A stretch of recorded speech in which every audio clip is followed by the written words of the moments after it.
Welcome to my channel Starlight Sci-Fi Stories. Thanks for watching. Please like and subscribe. The alarms did not make sound.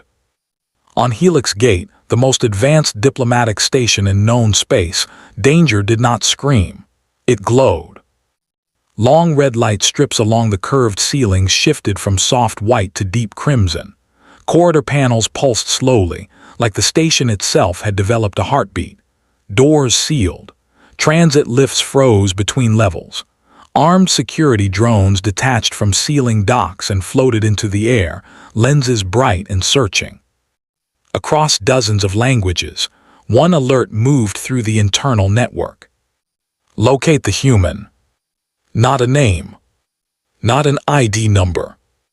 Just a species.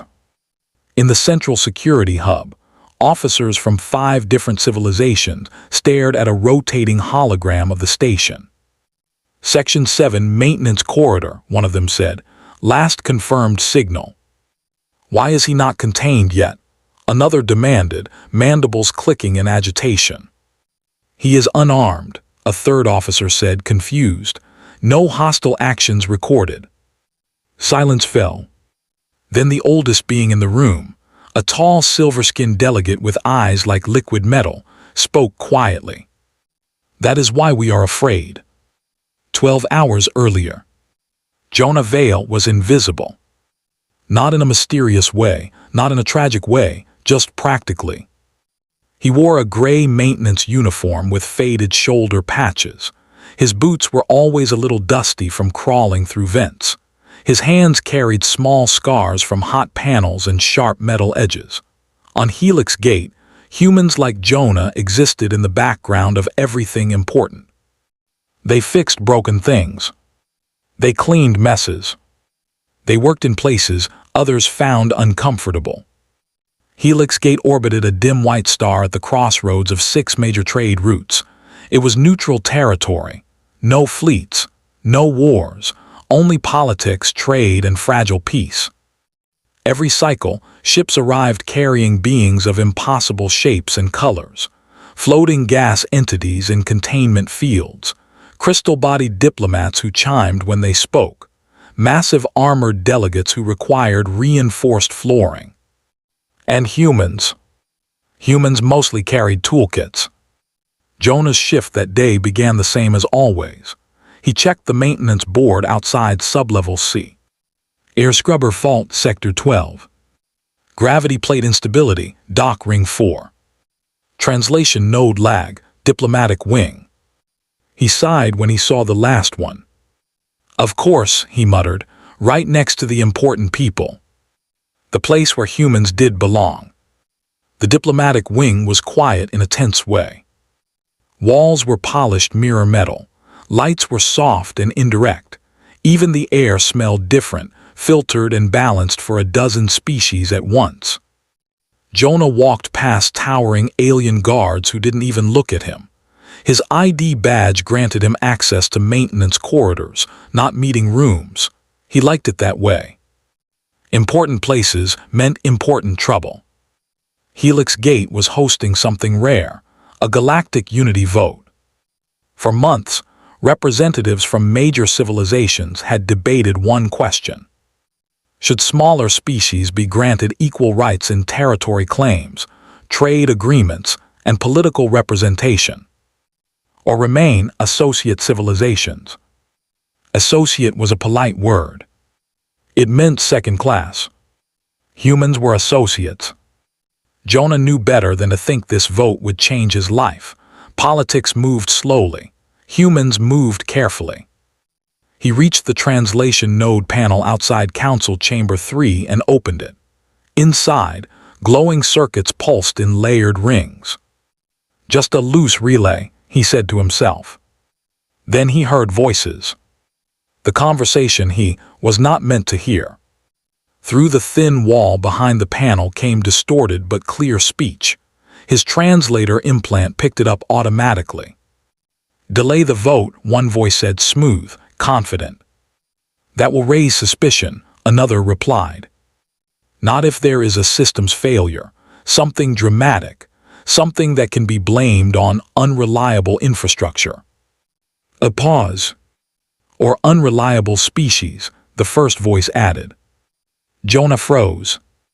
Inside the chamber, a holographic display flickered through the wall's energy field.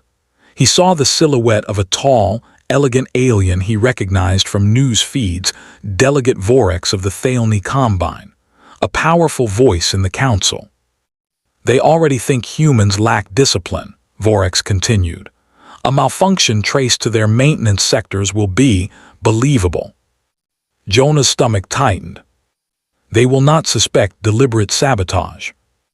Of course not, they never looked down. Jonah looked at the wires in his hand. He worked maintenance. He was down. His first instinct was simple: close the panel and walk away. This was political, dangerous, not his problem. But then he imagined the headlines. Human error causes diplomatic crisis. Security tightened on associate species.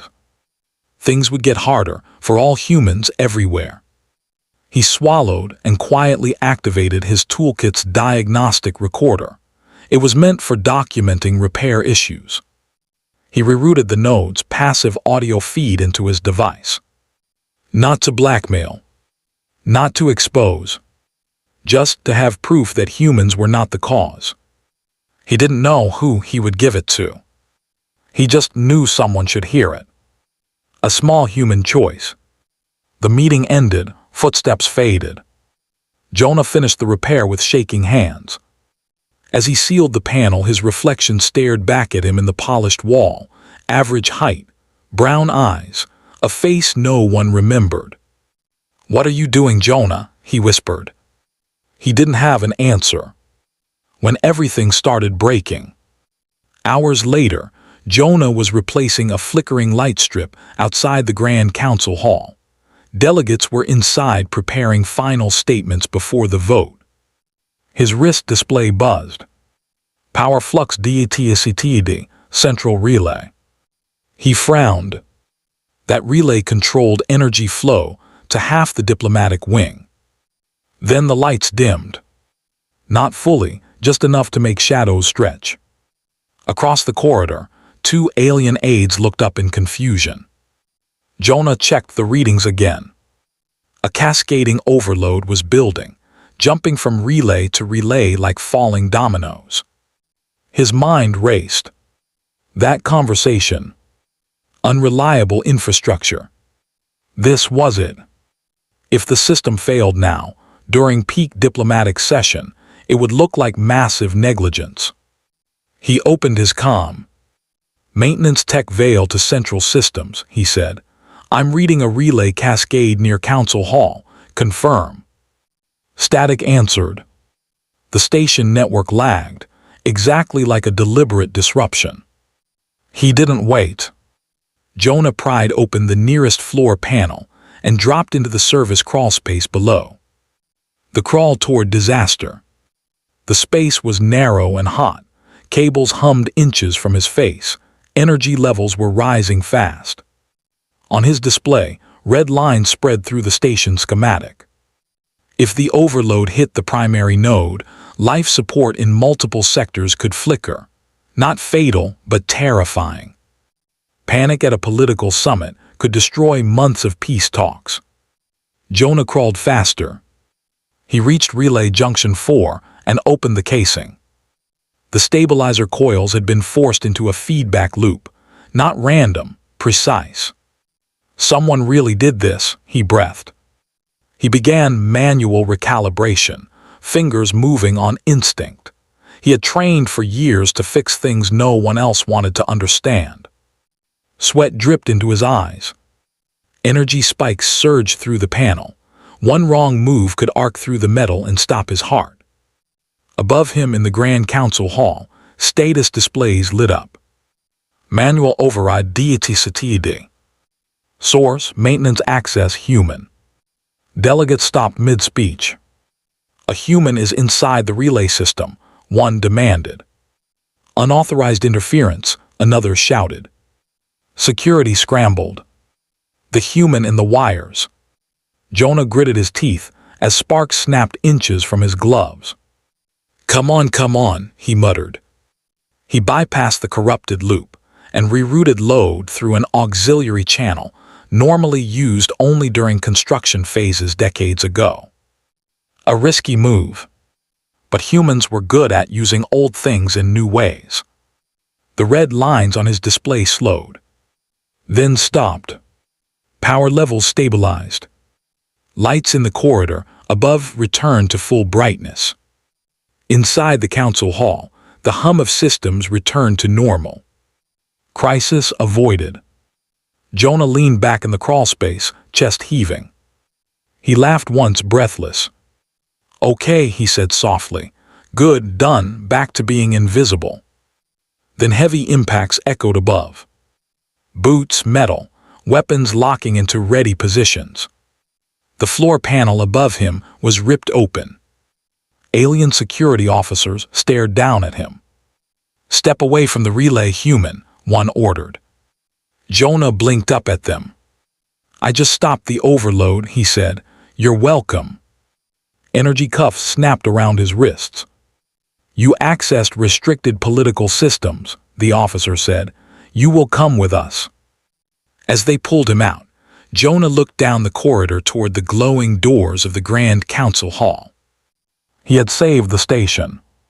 And somehow that was the problem. The end of being invisible. They took him past starring aides, whispering officials, and hovering drones recording everything. For the first time since he arrived on Helix Gate, every eye followed him. Not because he was human. Because he had stepped into something humans were never supposed to touch. Politics, power, blame. As the detention door slid closed behind him, an officer paused.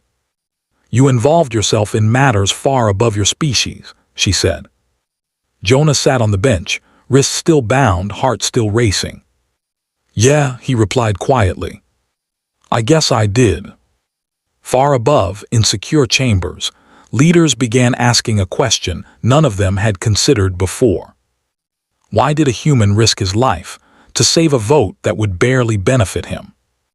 And for the first time in Helix Gate's history, they did not ignore the answer. Jonah Vale had never been inside a detention chamber before. He had fixed the doors to a few, replaced cracked wall panels, cleaned dried coolant from the floor after an electrical short. But sitting inside one was different. The room was circular, made of smooth gray alloy that reflected light in soft waves. A single bench curved along the wall, no bars, no visible locks. The door was just a seamless outline in the metal. Helix Gate believed in quiet security. Jonah sat with his hands resting on his knees. The energy cuffs had been removed, but he knew the room itself was a cage. Sensors tracked every breath, every movement. He wasn't angry. He wasn't even scared anymore. Mostly he was tired. A soft tone sounded, and the door melted open. 3 figures entered. The first was tall and silver-skinned, her movements slow and precise. Her eyes shone like liquid metal, the same elder delegate who had spoken in the security hub. The second was a heavy, armored being from a high-gravity world, each step a deep thud. The third floated, a translucent body swirling with inner light, a species Jonah had only seen on broadcasts. Important didn't begin to cover it. The silver delegate spoke first. I am Counselor Sarath, she said. You are Jonah Vale, maintenance tier human designation. Jonah nodded, yes, ma'am. We would like to understand, she continued, why you interfered in a secured energy relay connected to the Grand Council. Jonah rubbed the back of his neck. It was going to overload, he said. People could have gotten hurt. The armored delegate leaned forward. You bypassed 3 security layers. You accessed political infrastructure. I accessed a broken machine, Jonah replied. That's my job. The floating being's light pulsed brighter. He does not speak like one seeking advantage, it said softly. Sarath studied him. Security logs show you were near Council Chamber 3 earlier today, she said. Did you hear anything unusual? Jonah hesitated. This was the moment. If he stayed quiet, things might go back to normal. Maybe just a warning, a transfer. If he spoke, he took a slow breath. Yes, he said. The truth from the lowest voice. Jonah explained everything. The broken translation node. The voices behind the wall. The plan to cause a system failure and blame human maintenance sectors. He placed his toolkit on the table between them and activated the recorder. Distorted alien voices filled the room. Blamed on unreliable species. They never looked down. Silence followed. The armored delegate's heavy breathing grew louder. Sareth's silver eyes darkened slightly. The floating being's inner lights flickered in patterns Jonah's translator could not fully interpret. That voice, Sareth said quietly, belongs to Delegate Vorex of the Thalni Combine. Jonah swallowed. I didn't know who it was, I just knew it wasn't right. You risked severe punishment by recording a private diplomatic conversation, Sareth said. Jonah shrugged weakly. I didn't want humans blamed for something we didn't do. The 3 council members looked at each other. Not as leaders. As beings rethinking something. A dangerous idea. Hours later, in a chamber high above the station, emergency council discussions raged. Vorex denied everything, of course, claimed the recording was fabricated, claimed humans were manipulating systems for attention. But technical analysis confirmed the sabotage attempt. The relay damage had been deliberate.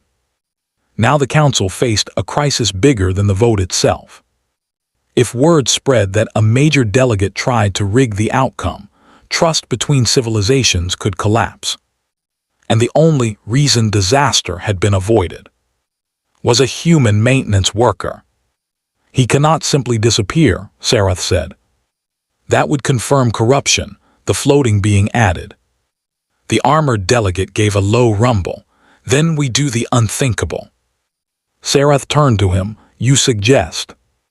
We let the human speak.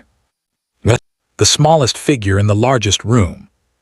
The Grand Council Hall was designed to impress and intimidate. Tiered platforms floated in a vast sphere.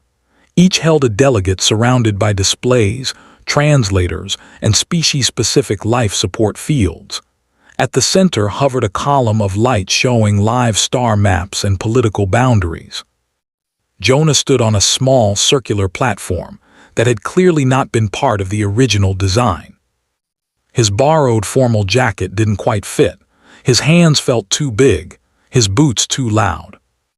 Hundreds of alien leaders watched him. Some curious, some annoyed, some openly hostile. Sareth's voice echoed through the chamber. Jonah Vale of Earth has been granted temporary speaking rights in light of today's events. Murmurs rippled like distant thunder. Jonah stepped forward. His voice sounded very small in the giant space. I don't really know how to talk to all of you, he began. A few translation fields flickered with mild confusion. He swallowed. I fix things, he continued. Air systems, power relays, doors, stuff people only notice when it breaks. He looked around. Humans are kind of like that too. The chamber grew quieter. We're not the strongest, he said. We don't have the best ships. We don't live the longest, but we show up, we work, we keep things running. He took a shaky breath. When I heard someone planning to break the station just to win an argument, I couldn't pretend I didn't hear it. Because if Helix Gate falls apart, everybody loses. Not just humans. Silence spread. No one sent me, Jonah finished. I'm not important, I just didn't want people to get hurt. He stepped back. That's all. When words are not enough. For a moment, nothing happened. Then dozens of delegates began speaking at once. Some demanded investigation. Others called for immediate sanctions against the Thalny Combine. Vorax himself appeared on a projection, furious. "This is manipulation," he shouted. "You allow a maintenance creature to influence galactic law." Before Sarath could respond, the station shuddered. Lights flickered. A deep vibration rolled through the structure. Jonah's head snapped up. "That's not a normal fluctuation," he said. Across the chamber, system alerts exploded into view. Multiple core, failures DETCTD. Remote access override. Vorax's image vanished. "He triggered a failsafe," Jonah said. "If he can't win the vote, he'll make the station unsafe for it." Panic threatened to spread among the delegates. Jonah stepped toward the central display. "Your backup systems, they're routed through older human-built infrastructure," he said quickly. "Dock ring expansions, Phase 3 construction. I've worked those lines." Sarath's eyes locked onto him. "Can you stabilize them?" Jonah nodded once, "But I'll need access and help." The day the galaxy took human instructions. What followed was something Helix Gate had never seen. Jonah stood at the center of the command network, surrounded by beings who commanded fleets and ruled worlds. And they listened to him. "Redirect power from Habitat Ring 6, he said. A crystalline delegate pulsed confirmation. "Seal ventral conduits before the surge hits." An armored commander relayed the order to engineering crews. "Don't shut everything down at once," Jonah warned. "Let the load bleed off slowly or you'll crack the grid." Sweat soaked through his borrowed jacket. His hands flew across holographic controls most leaders had never touched themselves. Different species moved together, not as rivals but as crew. Minutes felt like hours. Then slowly the shaking stopped. System alerts turned from red to amber, then green. Life support stabilized. Gravity held. Helix Gate survived. The vote that meant something. Exhausted delegates returned to their platforms. No speeches followed. No dramatic arguments. Just quiet, sober understanding. The vote proceeded. One by one, lights appeared across the chamber. Green. Green. Green. When the final tally appeared, the result was clear. Associate civilizations would become full members of the galactic community. Not as charity. As equals. Back where he belonged. Weeks later, Helix Gate looked the same. Ships came and went. Diplomats argued in polished halls. Jonah crawled through a maintenance shaft with a toolkit strapped to his back. "Hey, Vale," called an alien technician from another species. "Need a hand with that panel." Jonah blinked. "Sure, thanks." That still felt strange. In the main concourse, a small plaque had been installed near the central lift. It read, "Stability is built by those who care when no one is watching." No name. Jonah liked that. He picked up his meal from the food printer and turned toward his usual corner table. It was already occupied. A crystalline trade envoy waved a glowing limb. "Jonah Vale, yes, please join us. We have questions about Phase 3 relay design." Jonah smiled a little shy. "Okay," he said, sitting down. Around him, conversations continued. Life moved on. He was still a maintenance worker. Still wore gray. Still fixed things. But now, when he walked through Helix Gate, the galaxy did not look past him. And Jonah Vale, the human no one was supposed to notice, went back to work. The end.